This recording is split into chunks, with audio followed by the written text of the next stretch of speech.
물가 상승의 대반격이라 금리가 다시 인상한다. 이 말은 여러분 미국 시장도 마찬가지고 저는 대한민국 시장도 마찬가지라고 생각을 합니다. 당장 말입니다. 대세, 경제 대세는요. 지금 물가에 꽂혔습니다. 이게 물가가 어떻게 될 것인가. 여기에 따라서 시장의 흐름이 확 바뀔 수도 있다는 뜻이에요. 여러분 이거 한번 보세요. 미국의 소비자 물가거든요. 2023년 12월에 3.4%였습니다. 2024년 1월에는 3.1%에 떨어졌어요. 그런데 시장에서는 난리가 났어요. 상승 대반격이라고. 왜? 시장의 예측치보다가 많이 올라갔으니까요. 시장의 예측치는 2점대, 적어도 2.9% 정도 떨어질 거라고 예상을 했지만 실질 소비자 물가지수는 3.9%를 유지했고요. 여기에 근원 소비자 물가라고 이야기하는 물가 핵심 지표는요. 3.9%를 유지하고 있습니다. 근원 소비자 물가 지수라는 게 여러분도 잘 아시겠지만 계절적인 요소가 있는 거 있잖아요. 농산물 빼고요. 일시적인 요소가 있는 거 유가 뺍니다. 나머지를 가지고 물가를 계산하는데 이게 3.9%입니다. 그러니까 결코 낮은 숫자가 아니죠. 이 숫자는 여러분 어떻게 생각하면 야 금리를 다시 인상할 수도 있겠는데 이런 생각을 충분히 할 수 있습니다. 물론 2022년 6월처럼 9.1%까지 올라가는 것은 아니지만 당장 2024년 1월에 3.1%도 전월 대비해서도 많이 올랐고요. 전년 대비해서도 예상치보다 상회했기 때문에 물가 상승이 대반격을 하고 있다. 이것이 다시 금리를 올릴 수 있다 하는 그런 시장의 전망까지 나옵니다.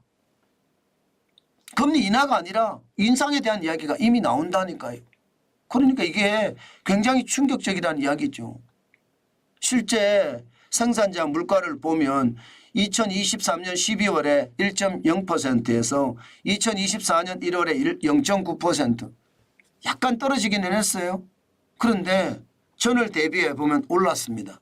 그리고 시장의 기대치보다가 많이 올랐습니다.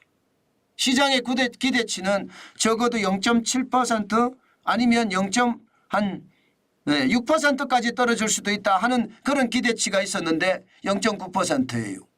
이것은 여러분 생산자 물가, 도매 물가잖아요. 이것은 1월 달에 생산자 물가는 2월 소비자 물가에 영향을 바로 줍니다. 도매 물가가 소매 물가에 영향을 주는 건 그 다음 달만 되면 영향을 준다는 뜻인데 이게 올라가고 있다는 사실. 이게 문제입니다. 2023년 6월에 11.3% 정도는 아니지만 물가가 다시 올라가잖아요. 그러면 경제에서는요. 저는 굉장한 충격이 올 수밖에 없다고 생각을 합니다. 그만큼 시장의 분위기가 어마무시하다. 저는 그런 생각을 한다는 뜻이에요. 야, 이거 자칫 잘못하면 큰일 난다 하는 생각을 저도 하게 됩니다. 자, 이렇게 되니까 말입니다.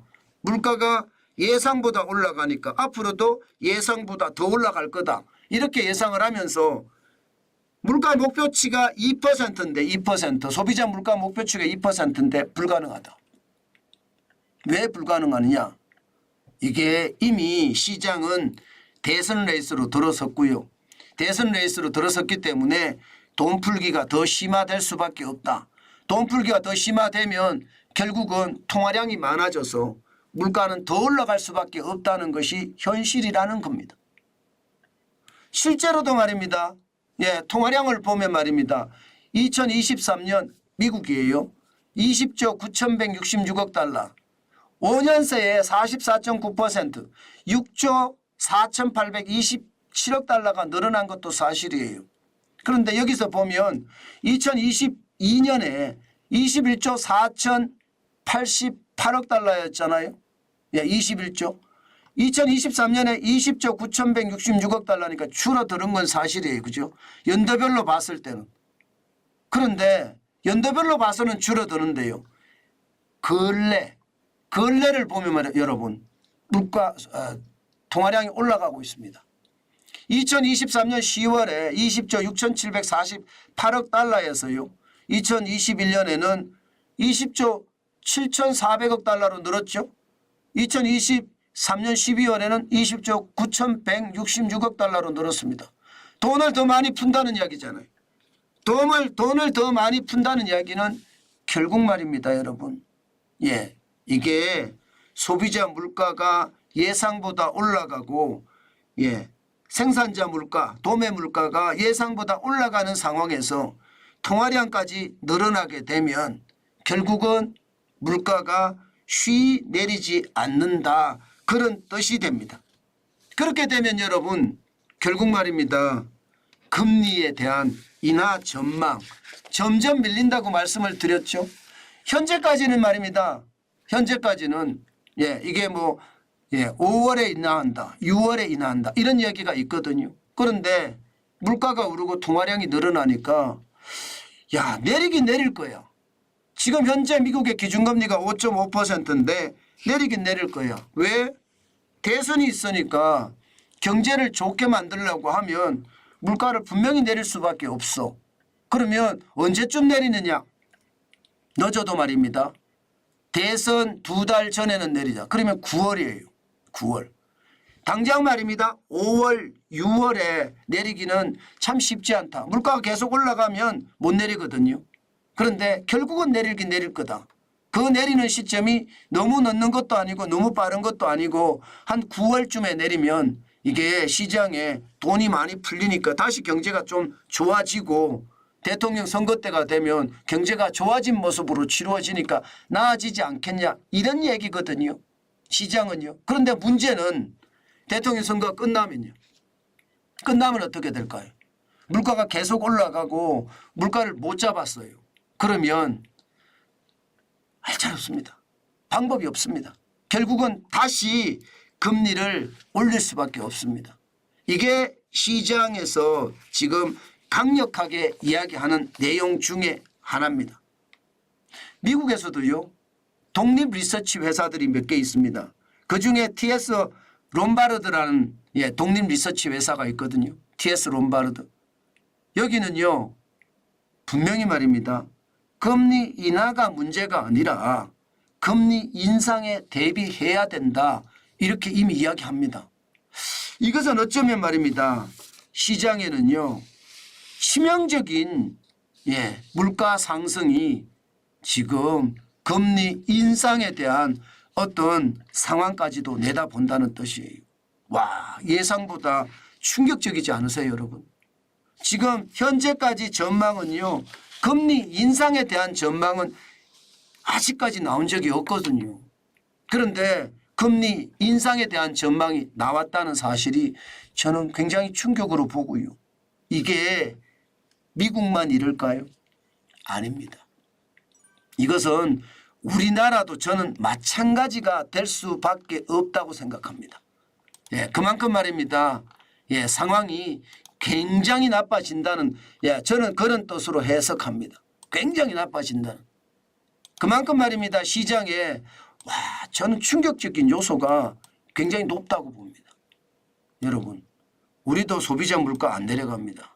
소비자 물가가 쉽게 내려갈 수가 없습니다. 통화량은 계속 늘어나죠. 총선을 앞두고 있기 때문에 통화량 이게 통제가 안 됩니다. 통화량 통제가 안 되면 여러분 결국 물가가 올라갈 수밖에 없어요. 저는 물가가 올라갈 수밖에 없는 그 이유가 결국은요. 우리 경제 전체로도 큰 영향을 미칠 수밖에 없구나. 저는 그렇게 생각합니다.